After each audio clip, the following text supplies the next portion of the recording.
Assalamualaikum warahmatullahi wabarakatuh. Perkenalkan nama saya Lara Ola Putri, NPM 2235 10680 dari kelompok 4. Di sini saya akan mempresentasikan proyek kami tentang aplikasi manajemen asuransi bencana alam dengan nama aplikasi yaitu Nutures. Di sini terdapat beberapa anggota kelompok yang yaitu Yarden Hazid, Andika Solihin, Aurora Kaila, Fitri Rahmasari, dan saya sendiri yaitu Lara Aulia Putri. Nah, di sini terdapat project overview-nya. Itu bencana alam merupakan fenomena yang sulit diprediksi, namun dampaknya dapat sangat merusak lingkungan. Bencana seperti gempa bumi, banjir, kebakaran hutan, tsunami, ataupun tanah longsor sering menimbul kerugian yang sangat besar bagi masyarakat, baik dari sisi sosial, ekonomi, ataupun infrastruktur. Nah, asuransi bencana alam menjadikan salah satu solusi untuk mengurangi beban ekonomi yang ditanggung oleh masyarakat yang terkena dampak-dampak bencana. Dengan memiliki asuransi, setiap individu atau keluarga yang terkena bencana dapat memperoleh keuntungan finansial atau bantuan finansial untuk membangun kembali kehidupan mereka. Nah, di sini terdapat tujuan proyek. Ada dua. Yang pertama, tujuan utamanya, yaitu membuat aplikasi yang memungkinkan pengguna untuk memberi polis, mengajukan klaim, dan menerima notifikasi bencana secara langsung. Tujuan khususnya ada beberapa poin. Yang pertama, edukasi masyarakat tentang pentingnya asuransi. Yang kedua, yaitu mempermudahkan proses klaim dengan fitur geolokasi dan pengunggahan foto. Yang ketiga, memberikan notifikasi bencana real time. Yang keempat, meningkatkan efisiensi operasional perusahaan asuransi. Nah, di sini terdapat beberapa fase, itu ada 6 fase. Yang pertama, develop project charter. Yang kedua, develop project management plan. Yang ketiga, direct and manage project work. Yang keempat, monitor and control project work. Yang kelima, integrate change control. Yang keenam, close project or phase. Nah, di sini saya akan membahas fase pertama yaitu develop project charter. Nah, proses develop project charter ini yaitu langkah awal memanajemen proyek untuk membuat project charter. Dokumen resmi yang mengesahkan proyek. Proses ini menggunakan masukan seperti project statement of work, business case, perjanjian, faktor lingkungan, aset organisasi. Dengan alat seperti pendapatan ahli dan teknik fasilitasi, hasil akhirnya adalah project charter yang merinci tujuan, lingkup, dan kewenangan proyek. Nah, di sini yang pertama terdapat lingkup proyeknya, yaitu pengembangan aplikasi, yaitu platform Android dan iOS dengan fitur seperti login, klaim, pembayaran, dan peta interaktif. Nah, yang kedua terdapat backend dan infrastrukturnya, yaitu server berbasis cloud dengan enkripsi data. Nah, yang selanjutnya pengujian dan peluncuran, QA untuk stabilitas aplikasi sebelum rilis. Nah, yang terakhir pemeliharaan, yaitu pembaruan fitur berdasarkan umpan balik pengguna. Nah, di sini terdapat stakeholder atau pemangku kepentingan. Ada beberapa poin. Yang pertama, yaitu pengguna akhir atau end user, yaitu pengguna aplikasi yang akan mendaftar, memberikan polis, mengajukan klaim, dan menerima peringatan dan pembayaran premi. Yang kedua, yaitu tim pengembangan aplikasi atau development team, yaitu bertanggung jawab untuk merancang dan mengembangkan aplikasi. Nah, yang ketiga terdapat tim desain atau design team, yaitu bertanggung jawab merancang antarmuka pengguna, UI, dan pengalaman pengguna yaitu UX. Selanjutnya, yang keempat yaitu manajemen proyek atau project manager, yaitu mengelola proyek dan memastikan penyelesaian sesuai dengan jadwal. Nah, yang kelima terdapat tim pemasaran dan promosi atau marketing and promotion team, itu bertanggung jawab untuk memasarkan aplikasinya.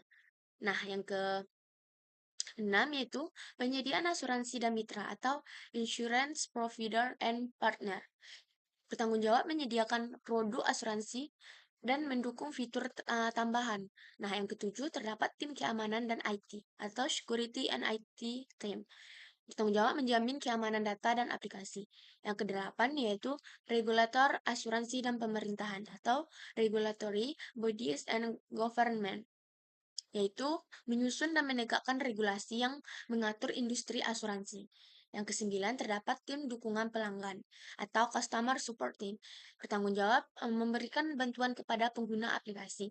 Nah, yang terakhir terdapat tim QA dan pengujian atau quality assurance and testing team, yaitu memastikan kualitas aplikasi dengan pengujian. Nah, di sini terdapat anggaran. Anggaran proyek di sini kami menggunakan total 500 juta, yaitu yang pertama untuk desain dan riset UX UI sebesar 30 juta. Itu untuk desain, riset, dan pengujian awal. Nah, yang kedua, pengembangan aplikasi dengan total 270 juta, yaitu untuk Android, iOS, backend, dan infrastruktur cloud. Nah, yang ketiga, integrasi fitur utama, yaitu sebesar 100 juta, yaitu untuk login, pembayaran, beta, dan notifikasi. Nah, yang selanjutnya yang keempat yaitu testing dan QA. Sebesar 50 juta, itu pengujian manual dan otomatis. Nah, yang kelima yaitu pemeliharaan dan pembaruan dengan total 50 juta, yaitu untuk perbaikan dan pembaruan berkalanya. Nah, di sini terdapat jadwal, yaitu bulan pertama untuk desain dan riset UX UI, pada minggu 1 kedua untuk analisis kebutuhan dan wireframe dan mockup. Nah, untuk minggu ketiga sampai keempat, yaitu untuk pengujian prototipenya dan penyempurnaan desain. Yang kedua, yaitu bulan kedua sampai keempat, itu pengembangan aplikasi. Pada minggu 5 sampai 8, yaitu untuk pengembangan Android, iOS, dan backend-nya. Untuk minggu 9 sampai 12, yaitu untuk fitur utama seperti login, pembayaran, dan uji coba internal. Nah, pada bulan ketiga sampai ke-6 untuk integrasi dan QA. Pada minggu ke-13 sampai 16 yaitu integrasi fitur seperti geolokasi dan notifikasi. Pada minggu 17 sampai 18 yaitu finalisasi aplikasi dan persiapan peluncuran. Pada yang keempat yaitu bulan ke-6 yaitu peluncuran dan pemeliharaan awal. Pada minggu 19 sampai 20 yaitu peluncuran aplikasi. Selanjutnya minggu 21 sampai 24 yaitu uji lapangan dan perbaikan awal. Nah, jika terjadinya keterlambatan, waktu tambahan 1 sampai 2 minggu dialokasikan per fase. Nah, di sini juga terdapat risikonya. Yang pertama yaitu operasional, yaitu keterlambatan respons seperti logistik strategis, transportasi fleksibel, dan komunikasi cepat. Selanjutnya, kekurangan kesiapan tim. Contohnya seperti pelatihan rutin dan simulasi bencana. Nah, yang kedua, terdapat finansial. Terdapat 2 poin. Yang pertama, kekurangan dana. Itu diversifikasikan pendanaan anggaran darurat. Nah, yang kedua, ketergantungan donor. Itu pengembangan layanan komersial. Nah, yang ketiga, terdapat risiko teknologi. Ada 2 poin. Yang pertama, kerusakan sistem. Itu tim IT, responsif, dan backup data. Yang kedua, serangan cyber, yaitu sistem keamanan dan pelatihan staff. Nah, yang keempat, terdapat reputasi. Ada beberapa poin juga. Yang pertama, kegagalan tanggap darurat, yaitu uji rutin dan pelatihan komunikasi. Selanjutnya, komunikasi buruk, yaitu sistem transparan dan edukasi masyarakat. Selanjutnya, fase 2, yaitu develop project management plan. Develop project management plan ini, itu proses penting dalam memanajemenkan proyek yang bertujuan untuk membuat dokumen utama yang akan memandukan pelaksanaan, pemantauan, dan pengendalian proyek. Nah, di sini terdapat pengembangan UI UX, fitur, back-end, dan front-end. Pada fase kedua ini, pengembangan aplikasi secara lebih mendetail, baik dari sisi antarmuka pengguna yaitu UI UX maupun fungsionalitas back-end dan front-end-nya. Tujuan dari fase ini yaitu untuk membuat aplikasi yang tidak hanya fungsional, tetapi juga membuat mudah digunakan dan responsif di kedua platform yaitu Android dan iOS. Nah, di sini terdapat flowchart-nya.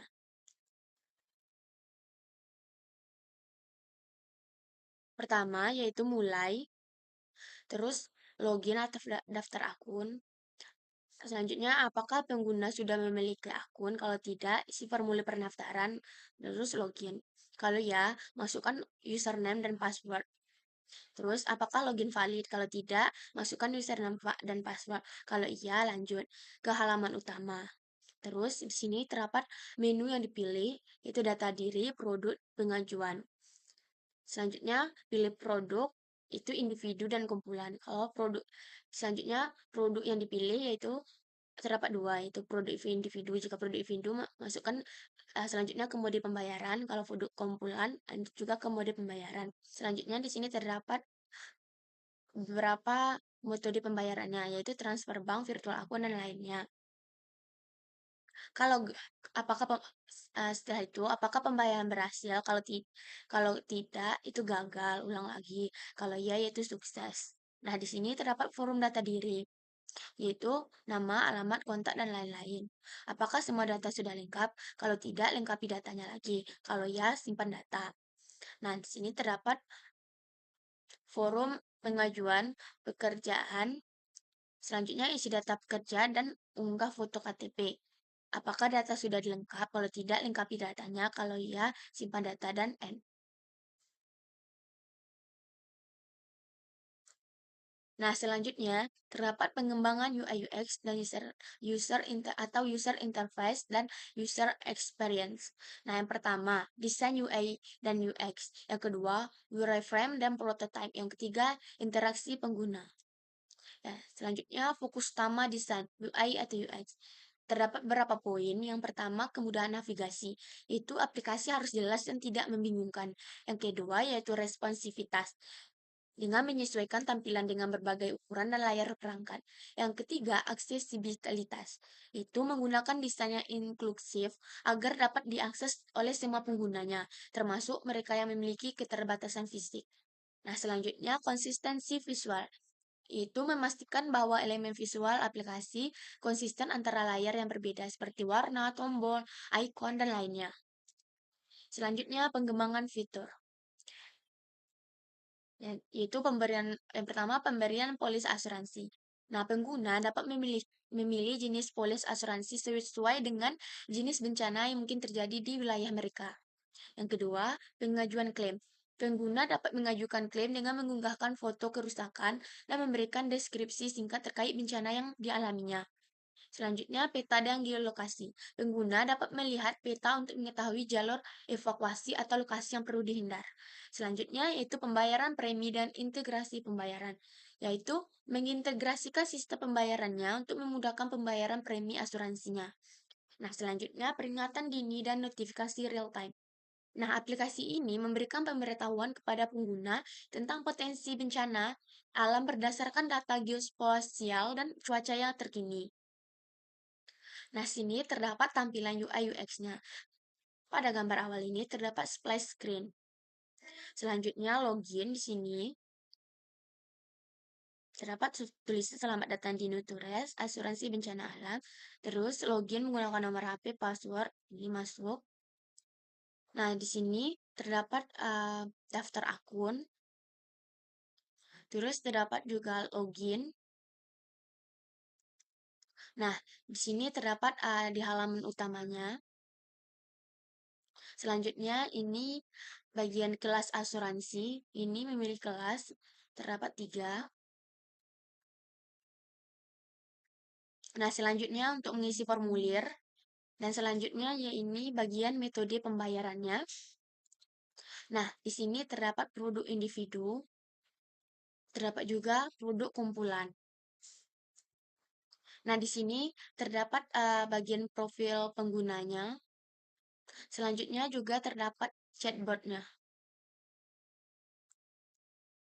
Nah, selanjutnya untuk pengembangan backend. Terdapat beberapa poin. Yang pertama, yaitu server dan infrastruktur. Pengaturan server backend yang dapat mendukung operasi aplikasi secara skalabel dan aman. Yang kedua, terdapat database, yaitu pengelolaan database untuk menyimpan data pengguna, polis, klaim, dan transaksi pembayaran preminya. Nah, selanjutnya terdapat API, yaitu menyediakan API untuk komunikasi antara aplikasi front-end dan server back-end-nya. API ini digunakan untuk mendukung berbagai fungsi, termasuk pendaftaran pengguna, pengajuan klaim, pembelian polis, dan pengiriman notifikasi real-time. Selanjutnya terdapat keamanan datanya. Nah, penggunaan inskripsi untuk melindungi data pribadi dan transaksi pengguna. Juga implementasi sistem autentikasi dan otorisasi yang kuat untuk melindungi aplikasi yang dari akses yang tidak sah. Nah, di sini terdapat pengembangan minggu 1 sampai 8. Yang pertama, yaitu identifikasi kebutuhan, minggu 1 sampai 2. Kegiatannya melakukan wawancara dengan pemangku kepentingan atau stakeholder, seperti tim pengembang, penggunaan akhir. Terus, analisis sistem dan teknologi pada minggu ke-3 sampai 4. Kegiatannya menentukan arsitektur sistem berdasarkan kebutuhan teknis dan pengguna. Misalnya, menggunakan teknologi berbasis cloud, yaitu untuk menyimpan data klaim dan framework seperti Flutter untuk antarmuka lintas platformnya. Nah, selanjutnya itu perencanaan alur kerja dan UI UX-nya, yaitu minggu ke-5 sampai 6. Kegiatannya mendesain alur pengguna berdasarkan skenario penggunaan yang telah dianalisis. Selanjutnya yaitu penyusunan rencana implementasi minggu ke-7 dan ke-8. Nah, kegiatannya ini yaitu menyusun jadwal pengembang dan memastikan pembagian tugas antar tim pengembang, desainer, dan penguji.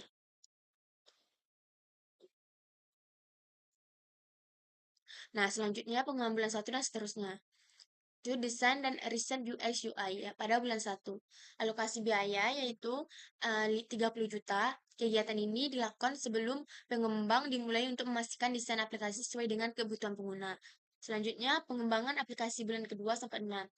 Biaya server, infrastruktur cloud seperti AWS atau GCP, dan pengelolaan API selama 6 bulan. Selanjutnya, integrasi fitur utama pada bulan ke-3 sampai ke-6, yaitu pendaftaran dan login pengguna, pembayaran dan integrasi asuransi, data dan geolokasi, identifikasi real time. Selanjutnya, testing dan quality assurance pada bulan ke-4 sampai 6, yaitu pengujian manual dan otomatis untuk memastikan stabilitas aplikasi berjalan paralel dengan pengembangannya. Nah, selanjutnya melihara dan pembaruan berkala pada bulan 6 dan seterusnya. Tim pemeliharaan yaitu pengelolaan pembaruan dan dukungan, cadangan pemeliharaan sebesar 20 juta untuk revisi fitur atau bug yang telah setelah peluncuran. Nah, selanjutnya yaitu fase ketiga tentang direct and manage project work.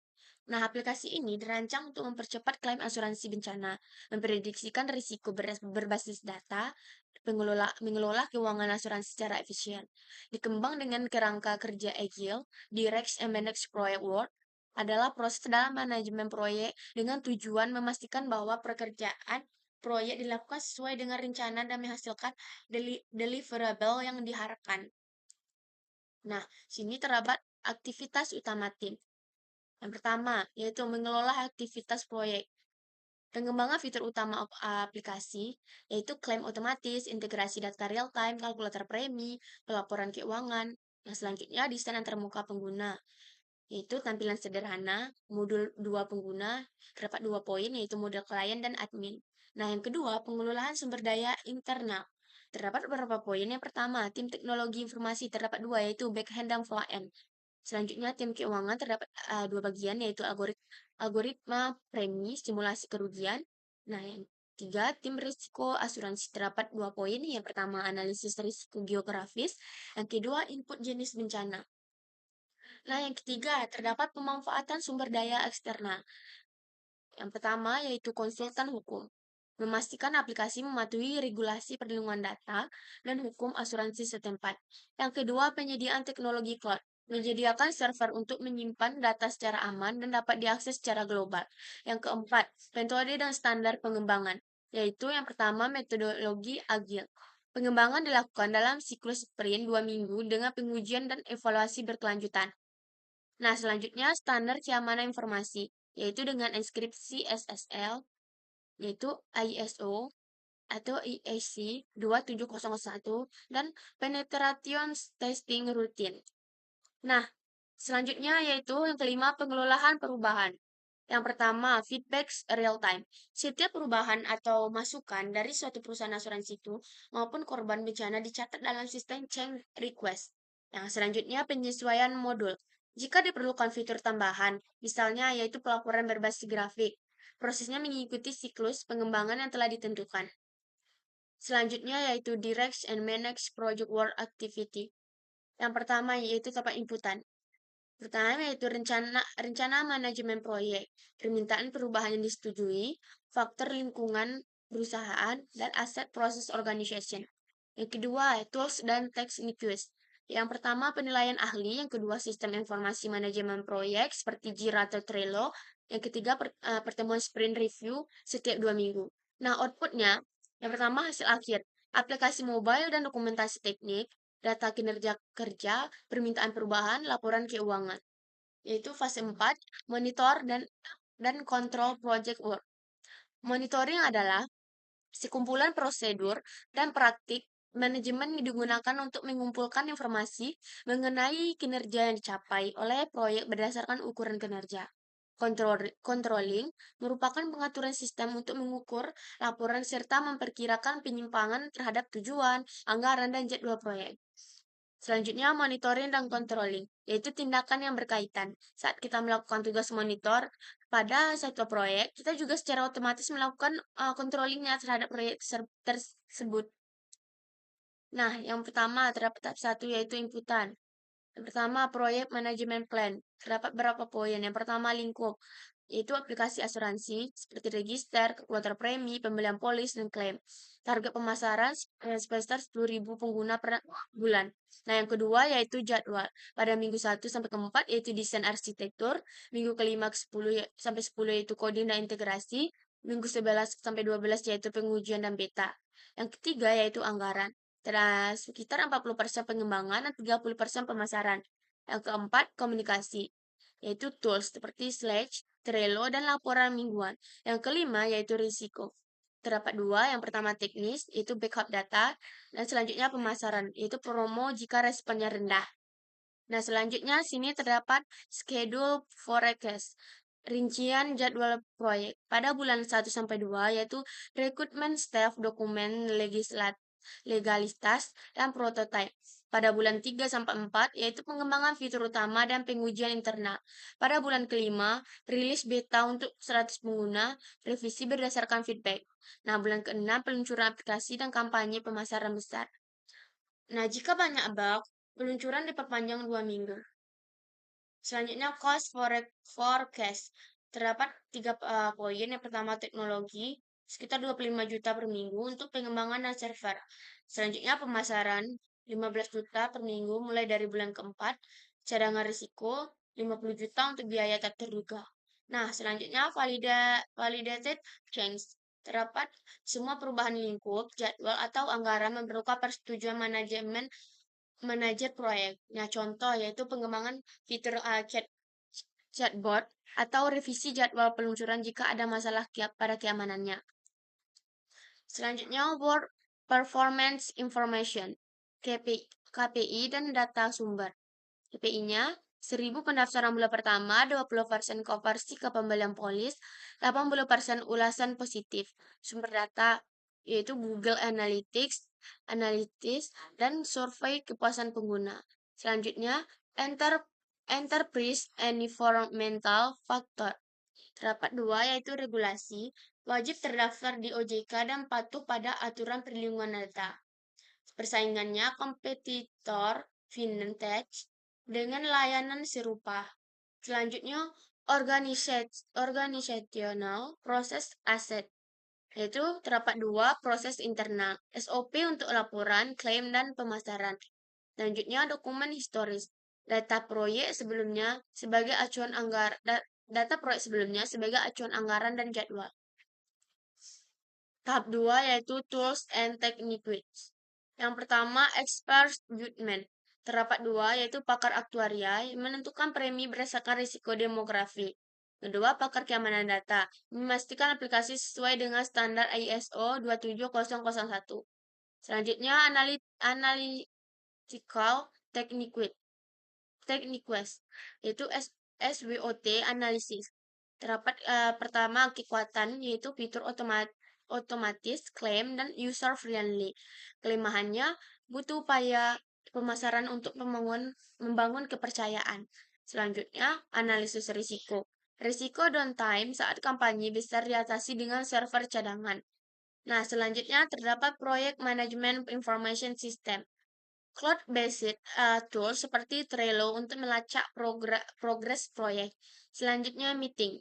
stand up harian, laporan 5 menit dari setiap anggota tim. Selanjutnya evaluasi mingguan, pemantauan kinerja, anggaran, dan jadwal. Nah, pada tahap ketiga yaitu output. Terdapat yang pertama change request. Permintaan perubahan fitur, anggaran, atau jadwal diajukan secara formal dan memerlukan persetujuan. Selanjutnya work performance report. Terdapat 3 poin. Yang pertama, laporan mingguan mencangkup proses pekerjaan. Terus KPI yaitu jumlah pengguna baru dan tingkat konversi. Selanjutnya, proses manajemen plan update. Perubahan jadwal atau lingkup diperbarui dalam rencana proyek. Selanjutnya, proyek dokumen update.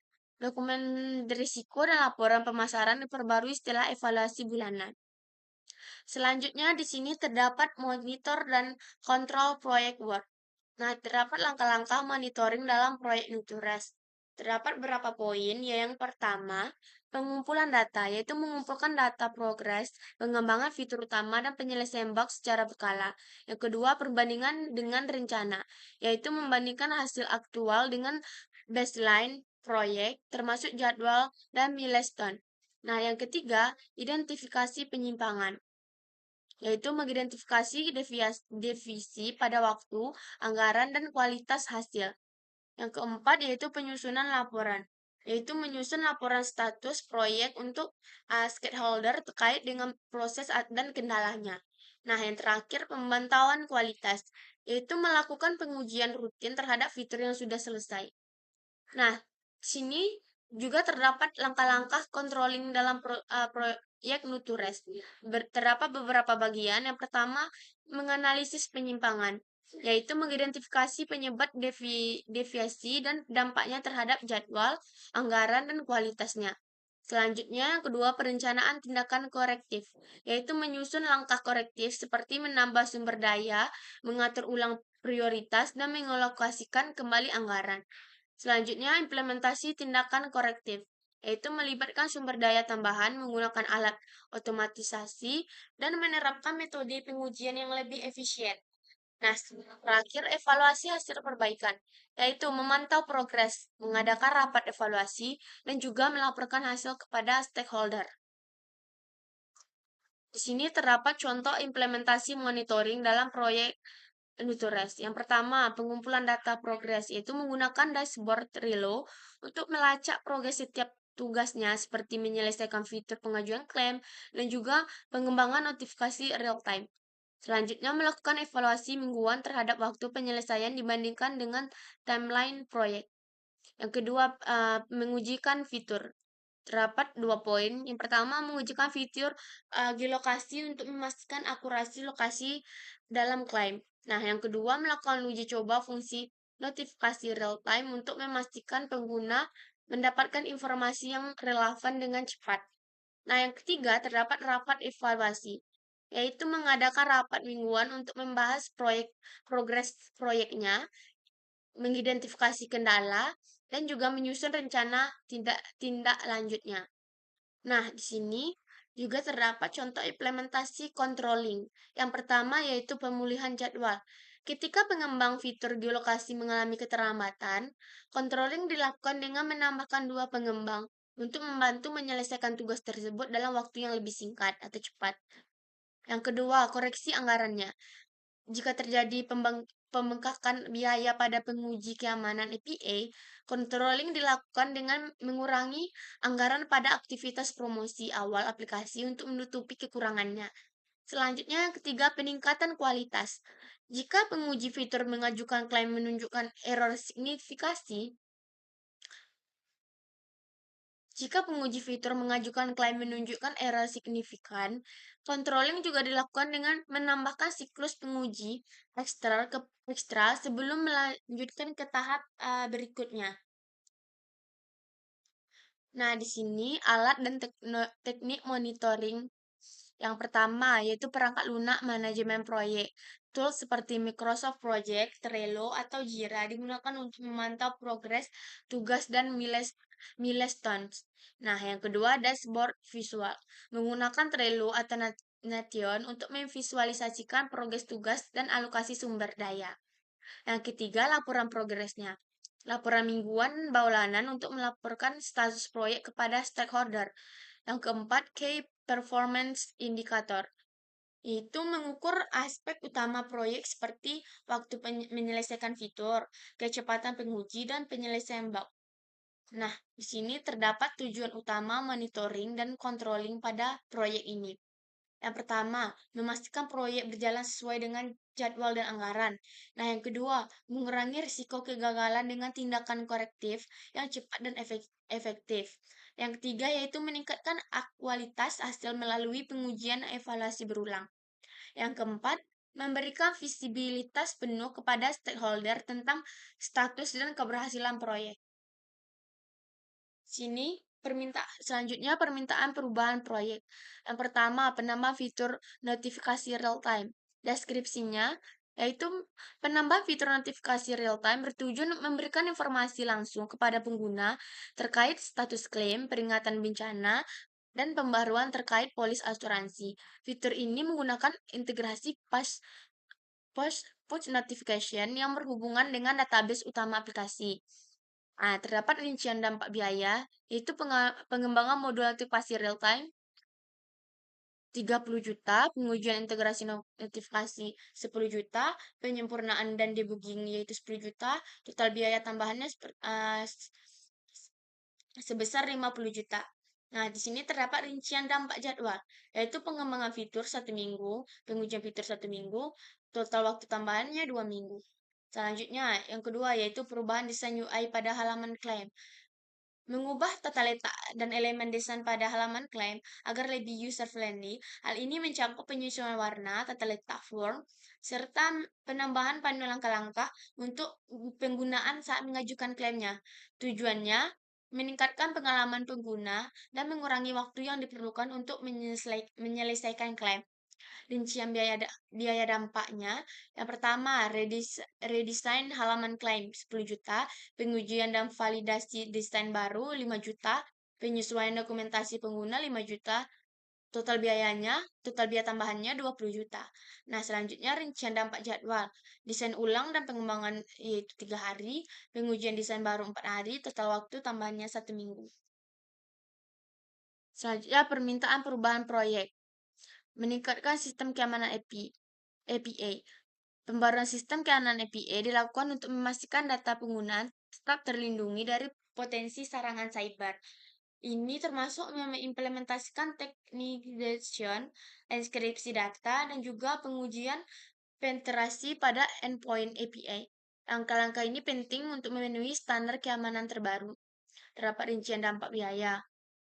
Yang pertama, implementasi tokenization 15 juta, inskripsi data 10 juta, pengujian penetrasi 5 juta, total biaya tambahannya yaitu 30 juta. Selanjutnya rincian dampak jadwal, yaitu implementasi dilakukan secara paralel dengan mengembangkan fitur lain. Tidak ada dampak signifikan pada tim lain keseluruhan. Nah, alasan permintaan perubahan. Terdapat beberapa poin. Pertama, meningkatkan pengalaman pengguna, itu penambahan fitur notifikasi dan perbaikan UI bertujuan untuk memudahkan pengguna dalam menggunakannya. Yang kedua, keamanan data.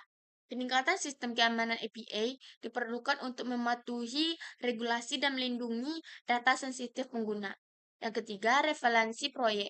Fitur tambahan ini memperkuat posisi aplikasi sebagai solusi komprehensif untuk kebutuhan klaim dan informasi terkait asuransi. Ringkasan dampak total biaya tambahan 100 juta, total waktu tambahan 3 minggu. Selanjutnya yaitu fase 5, yaitu Integrated Change Control. Menganalisis dampak perubahan fitur mencakup evaluasi tujuan, sumber daya, jadwal, anggaran, kualitas, dan regulasi, yaitu untuk memastikan perubahan tidak merugikan proyek. Yang pertama, permintaan stakeholder. Yang terdapat beberapa poin. Yang pertama yaitu pengajuan klaim dengan video, mengupload video kerusakan untuk klaim. Yang kedua, pembayaran premi otomatis. Premi dibayar secara otomatis. Yang ketiga, chatbot AI untuk pengguna dengan layanan 24/7. Yang keempat, analisis risiko bencana alam dengan ML, prediksi bencana. Yang kelima, peta bencana alam interaktif dan informasi lokasi bencana terkini. Yang keenam, notifikasi darurat bencana alam dengan peringatan real time. Yang ketujuh, pilihan bahasa lebih beragam dengan akses bahasa lokal dan internasional. Yang kedelapan, pencatatan keuangan mandiri dengan melacak dampak finansial. Yang kesembilan, kustomisasi tema aplikasi dengan ubah tema sesuai preferensi. Yang ke-10, verifikasi klaim melalui GPS dengan validasi klaim lokasi bencana. Nah, selanjutnya evaluasi fitur yang tercover. Terdapat beberapa poin. Yang pertama yaitu pengajuan klaim dengan video. Yang kedua, pembayaran premi otomatis. Yang ketiga, chatbot AI untuk pengguna. Yang keempat, menganalisis risiko bencana alam. Yang kelima, peta bencana alam interaktif. Yang keenam, notifikasi darurat bencana. Yang ketujuh, pilih bahasa yang lebih beragam. Selanjutnya, yaitu fitur yang tidak tercover. Terdapat beberapa bagian. Pertama, pencatatan keuangan mandiri. Yang kedua, kustomisasi tema aplikasi. Yang ketiga, verifikasi klaim melalui GPS. Nah, di sini terdapat rekapitulasi dampak perubahannya. Fiturnya yaitu pertama, pengajuan klaim dengan video, statusnya tercover, dampak pada fungsionalisasi, mempercepat proses klaim dan meminimalkan kesalahan. Dampak waktunya, penambah waktu 1 bulan untuk pengembangan, dampak dananya, biaya pengembangan server, dan stroke tambahan. Selanjutnya, pembayaran premi otomatis, yaitu tercover, dampak pada fungsinya memberikan keamanan lebih bagi pengguna, dampak pada waktunya yaitu penambah waktu 1 bulan, pada biaya tambahan untuk integrasi dengan gateway pembayaran. Selanjutnya, chatbot yaitu berbasis AI, tercover, statusnya tercover, dampak fungsionalnya meningkatkan layanan pelanggan 24/7, dampak waktunya penambah waktu 2 bulan untuk pengembangan, dampak dana, biaya AI dan pengembangan chatbot. Selanjutnya, fitur analisis risiko bencana dengan machine learning. Statusnya tercover. Dampak pada fungsional memberikan prediksi risiko bencana yang lebih akurat. Dampak pada waktu, penambahan waktu 3 bulan untuk pengembangan. Dampak pada dana, biaya tambahan untuk mengembangkan model AI dan data. Selanjutnya, peta bencana alam interaktif, yaitu tercover, memberikan informasi lokasi bencana terkini, dampak pada waktunya penambah waktu 2 bulan, pada biaya pengembangan peta dan integrasi data real time. Selanjutnya terdapat fitur notifikasi darurat bencana, status tercover, dampak fungsionalnya meningkatkan kesiapsiagaan pengguna pada waktu penambah waktu 1 bulan dan biaya untuk integrasi dengan sistem notifikasi real time. Selanjutnya fitur pilih bahasa yang lebih beragam, status tercover, dampak fungsionalnya memudahkan akses bagi pengguna dari berbagai latar belakang bahasa. Penambah waktu 1 bulan pada biaya pengembangan dan integrasi dengan sistem multibahasa. Selanjutnya fitur pencatatan keuangan mandiri, yaitu tidak tercover, tidak ada dampak fungsional, penambahan waktu tidak ada dampak signifikan, pada biaya tidak ada biaya tambahan. Nah, pada selanjutnya fitur kustomisasi tema aplikasi tidak tercover, tidak ada dampak signifikan pada dampak fungsional, pada waktu tidak ada dampak signifikan, dan pada biaya tidak ada biaya tambahan. Selanjutnya, fitur verifikasi klaim melalui GPS. Statusnya tidak tercover, pada dampak fungsional tidak ada dampak signifikan, pada waktu tidak juga ada dampak signifikan, dan tidak ada biaya tambahan. Selanjutnya, analisis dampak pengembangan. Yang pertama, waktu, yaitu mengembangkan 1-3 penambahan 1-3 bulan karena fitur kompleks seperti AI, peta interaktif, notifikasi darurat. Yang kedua, dana. Kenaikan anggaran sebesar 15-20%. Selanjutnya, risiko teknis, yaitu fitur seperti AI dan ML membutuhkan optimasi performa karena data intensif. Selanjutnya yaitu terdapat fase 6, yaitu Close Project or PES.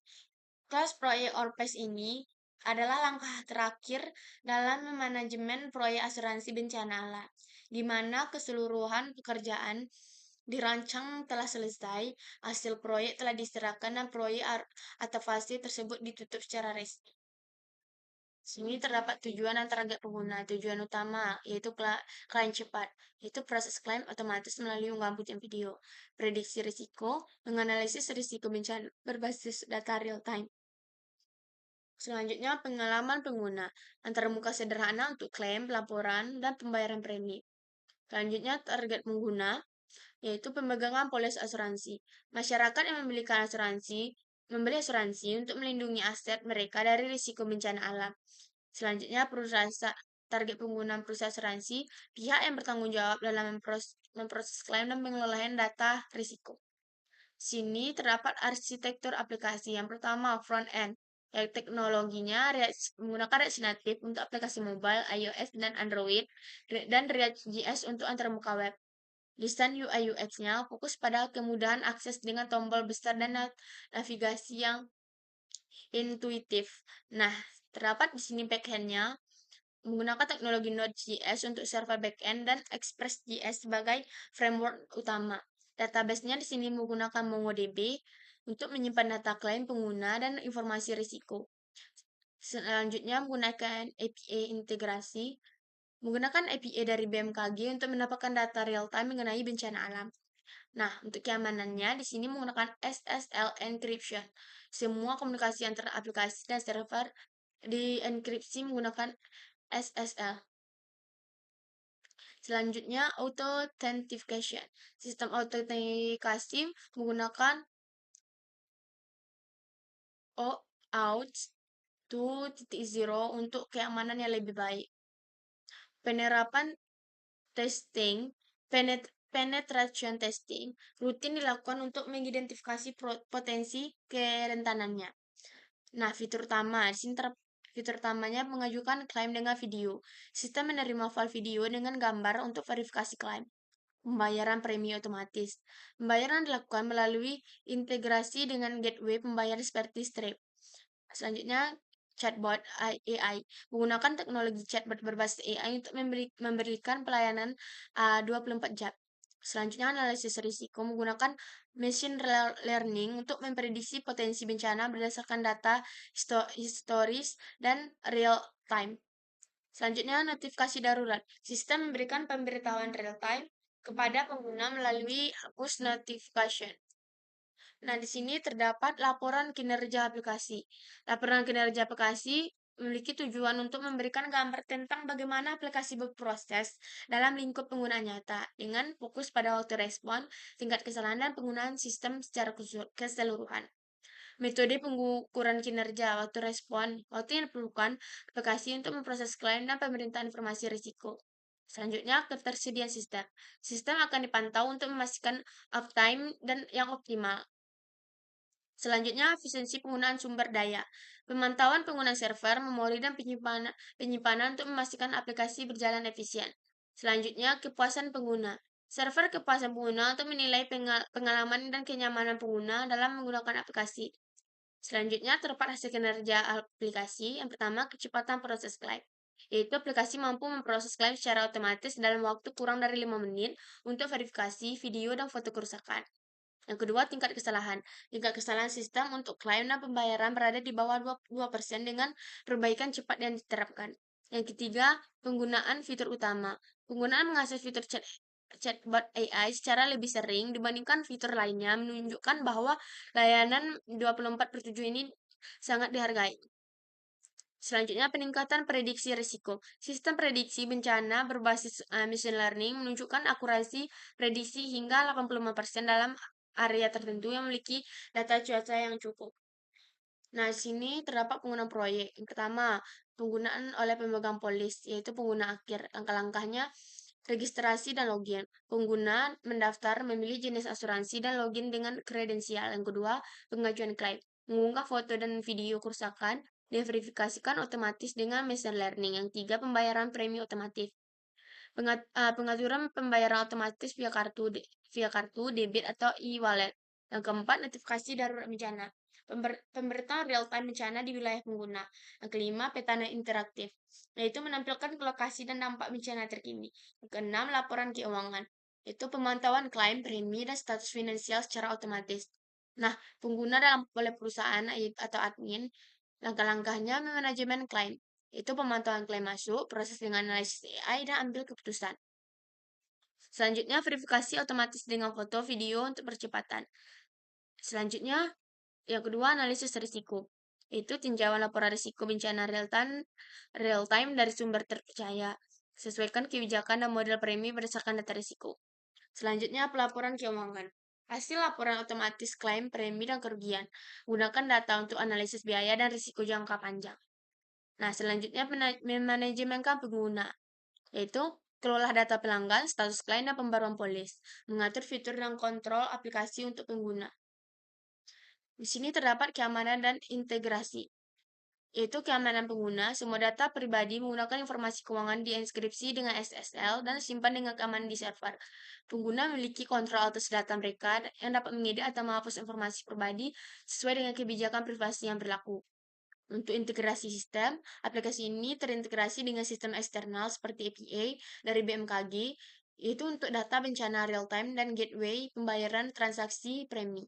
Sistem juga memungkinkan integrasi dengan perangkat penyimpanan cloud untuk memastikan data tetap tersedia dan aman serta dapat diakses kapan saja oleh perusahaan asuransi. Manfaat penggunaan proyek bagi pengguna yaitu meningkatkan kenyamanan dalam pengelolaan klaim dan premi serta memberikan kemudahan dalam memantau risiko bencana alam secara real time. Bagi perusahaan asuransi yaitu mempermudahkan pengelolaan klaim secara otomatis dan efisien, memberikan analisis risiko berbasis data, dan juga mengoptimalkan proses pembayaran dan manajemen keuangan. Nah, di sini terdapat umpan balik penggunaan dan kepuasan pengguna. Metode pengembangan umpan balik, survei kepuasan, penilaian aspek aplikasi seperti kemudahan pengguna, kecepatan klien, dan performa. Rating fitur, pengguna memberi rating 1,5 bintang untuk fitur seperti pengajuan klaim, chatbot, dan notifikasi darurat. Wawancara dan diskusi wawancara dan diskusi. Wawancara mendalam dan diskusi kelompok untuk memahami pengalaman pengguna berlanjut. Matriks kepuasan pengguna, yaitu kemudahan pengguna, penilaian aplikasi dalam pengajuan klaim dan pembayaran premi. Yang kedua, kecepatan klaim, yaitu evaluasi kecepatan proses dan aktivitas verifikasi video. Yang ketiga, akuransi prediksi bencana, yaitu tingkat keakuratan notifikasi dan peta interaktif. Nah, yang keempat yaitu layanan pelanggan, efektivitas chatbot dalam menyelesaikan suatu masalah. Selanjutnya, keamanan data, yaitu kepuasan terhadap perlindungan data dan transaksi.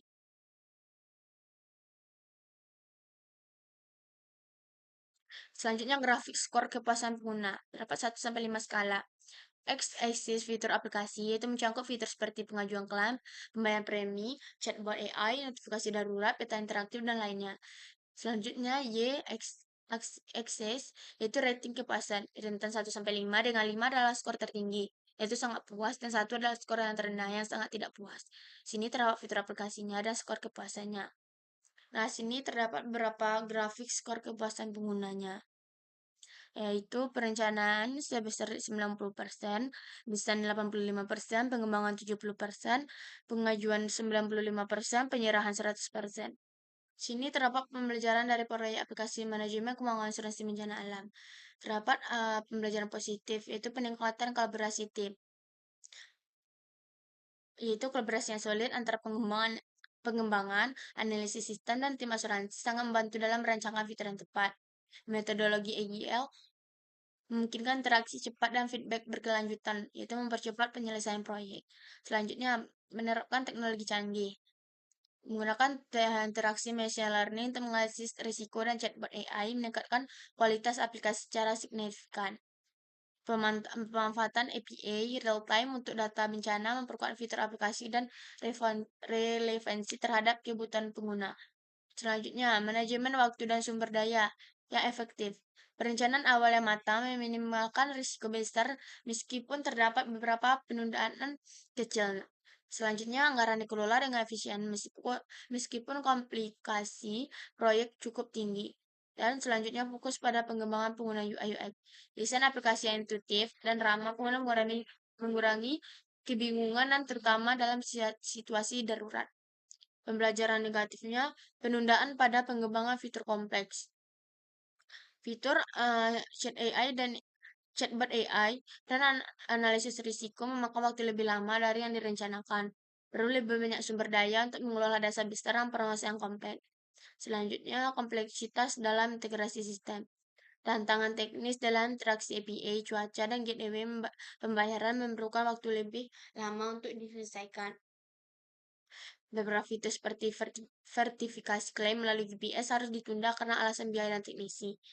Selanjutnya, anggaran yang bengkak. Biaya tambahan untuk penerapan teknologi canggih seperti AI penyimpanan data tidak terduga pada perencanaan awal. Anggaran perlu fleksibel dan realistis untuk proyek berbasis teknologi baru. Selanjutnya, resistensi terhadap perubahan dalam tim.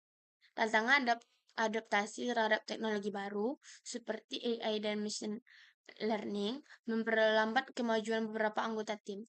Selanjutnya, mengimplementasikan metode Agile membutuhkan waktu untuk pelatihan dan penyesuaian pekerja. Sini terdapat edukasi untuk pengguna. Yang pertama, peningkatan kesadaran dan edukasi tentang bencana alam. Aplikasi ini dirancang sebagai pusat informasi komprehensif untuk memberi edukasi kepada masyarakat mengenai berbagai jenis bencana alam, seperti gempa bumi, banjir, tanah longsor, tsunami, dan kebakaran hutan. Fitur ini mencakup yang pertama, jenis-jenis bencana.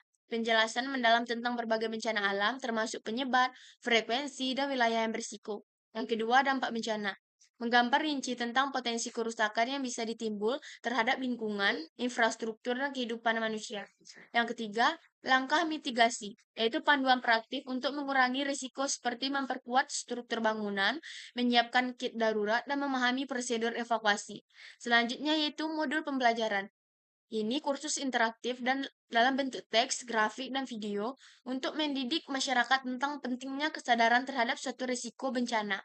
Yang kedua, yaitu notifikasi dan peringatan dini. Fitur ini menggunakan teknologi geospasial dan data real-time memberikan peringatan dini kepada pengguna.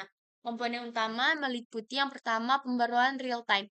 Aplikasi mengirimkan notifikasi langsung terkait potensi bencana seperti gempa atau cuaca ekstrim berdasarkan lokasi pengguna. Yang kedua, prediksi bencana.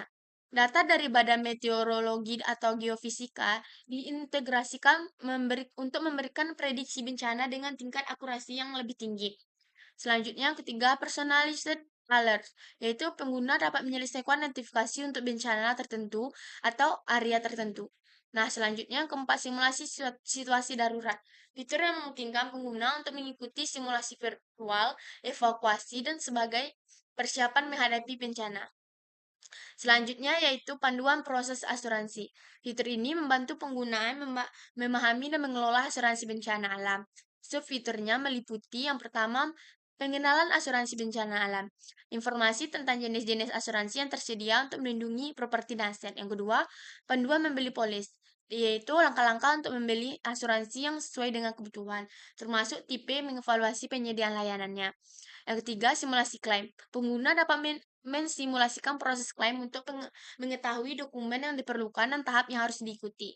Yang keempat, perbandingan polis. Alat untuk membandingkan manfaat premi dan syarat berbagai penyedia asuransi. Yang keempat yaitu peta interaktif. Selanjutnya yaitu peta interaktif dan informasi geolokasi. Peta yang berbasis teknologi GIS ini menyediakan informasi penting untuk membantu pengguna memahami lingkungan sekitar dan mengurangi risiko. Fitur ini meliputi zona rawan bencana, yaitu menampilkan area berisiko tinggi terhadap bencana tertentu berdasarkan data historis dan geospasial. Selanjutnya, jalur evakuasi.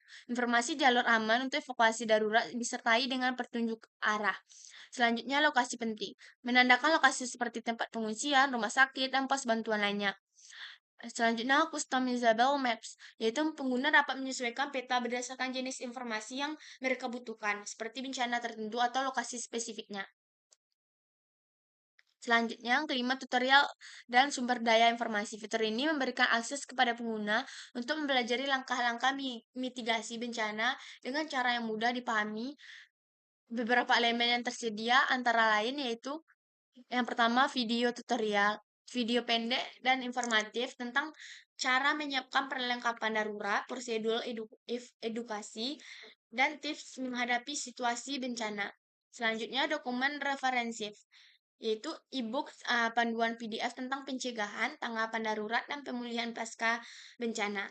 Selanjutnya terdapat kuis interaktif, yaitu tes untuk mengukur pemahaman pengguna tentang mitigasi risiko dan penanganan bencana. Selanjutnya fitur tanya ahli forum diskusi, fitur tanya ahli, yaitu menggunakan forum diskusi atau konsultasi online dengan pakar kebencanaan untuk menjawabkan pertanyaan pengguna. Nah, di sini terdapat sistem reward untuk pengguna. Yang pertama yaitu mekanisme pengumpulan poin.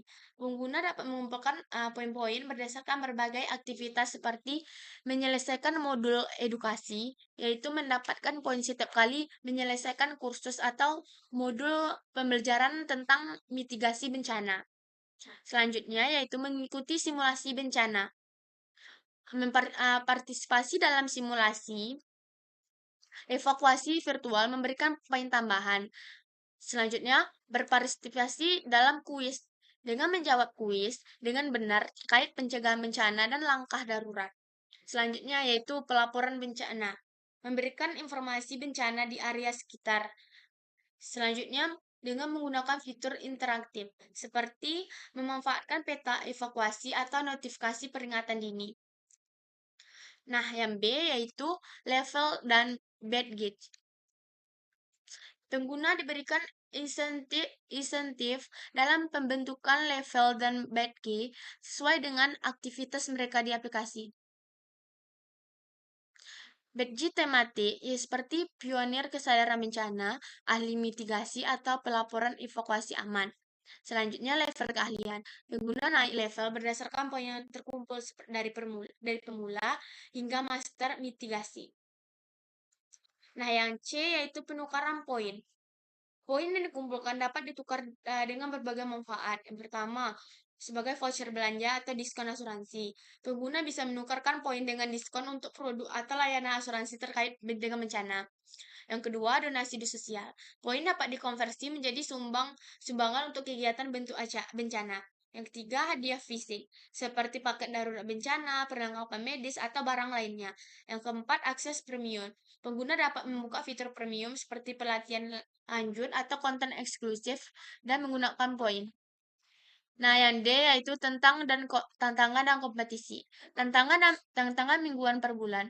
Misalnya menyelesaikan 5 modul edukasi atau berpartisipasi dalam 3 minggu simulasi, 3 simulasi evakuasi dalam sebulan untuk mendapatkan bonus poin. Selanjutnya kompetisi komunikasi.